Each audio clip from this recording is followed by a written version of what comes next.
Welcome back to Global News Morning. Well, a few weeks ago, the annual World Series of Poker wrapped up in Las Vegas. It was the 50th edition of the annual event, so it was historic to say the least. But for maritime poker fans, it was even more iconic than ever.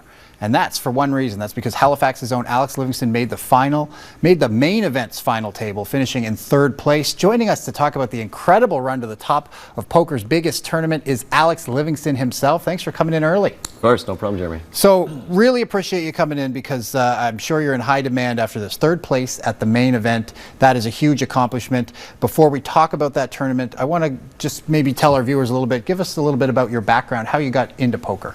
Yeah, so I always played a lot of board games and card games as a kid. Welcome back to Global News Morning. It may not feel like it, but it's Foodie Tuesday once again, and perhaps after a long weekend, alcohol is the last thing you want to think about, but stay with us. This is a little different, and we think you're going to like it.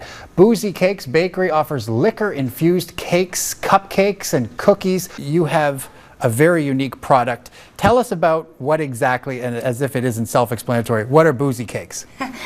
Boozy Cakes are cakes and cupcakes that are infused with liquor. So you would just simply take the cupcake, top it with the icing that's infused. Yep. Take one of our tubes. We have only about 30 seconds or so left, but I'm very curious about this. And I'm a messy eater, so I probably should have brought some napkins or something. Let's see.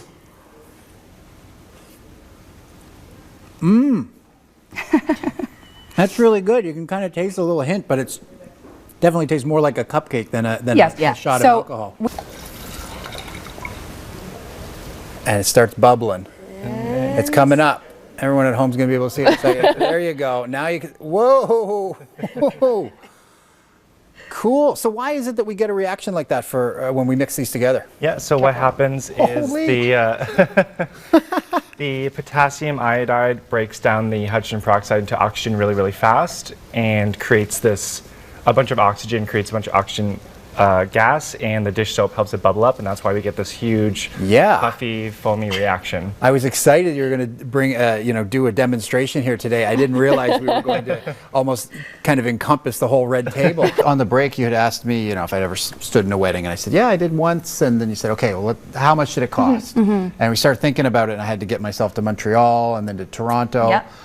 Perhaps I could have hitchhiked instead of flying there, but I'm wondering what kind of tips do you have to limit costs so that people, whether they're in the wedding, whether they're throwing a wedding like yourself, or they're just attending, how they can keep those costs down? Definitely budgeting and talking to your financial advisors. What you got is great, right? You have nice shoulder protection, you have elbow protection. I'm going to lift up on this, see how that is good. Constable Myers, I got to thank you very much for coming in. We're running out of time here. There's lots more that we could talk about, so we'll bring up some information on your screen. Well, you have some seasoning too here. I see there's salt and pepper, and there's dill. I'm not sure if I should just put them right on it or do it like a tequila shot on my hand. Yeah, I'm just telling myself these aren't mealworms. Here we go. A little hot. Yeah, it still just came out of hot oil. Let's put them in the dill pickle. See how this goes. Well, they're crunchy. And with that dill pickle, I mean, it kind of just tastes like I'm eating a potato chip. Exactly, yeah. And I don't think many people realize that, because I certainly didn't. The plants that the berries are going to start on, they begin here. They go to Florida, the berries are grown, those berries come back to Nova Scotia. That's so cool. You're growing all kinds of stuff, sweet potatoes, strawberries, as we mentioned.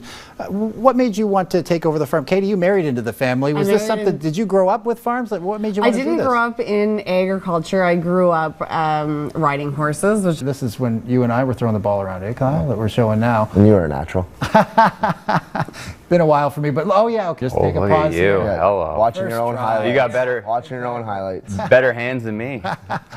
You've been to the top. What's it like to win, and what's it going to take to do that in Halifax? That's the ultimate goal, right? Yeah. That's why we play. Jeremy's going to come on because he's much more brave than I am. All right. He's going to do the Deadly Inferno. So we're going to go for the Deadly. The Deadly is that heaping spoon on the end. So that is... I'm okay, everyone. And the hot sauce stacks up, so I don't blame you. If you already had one.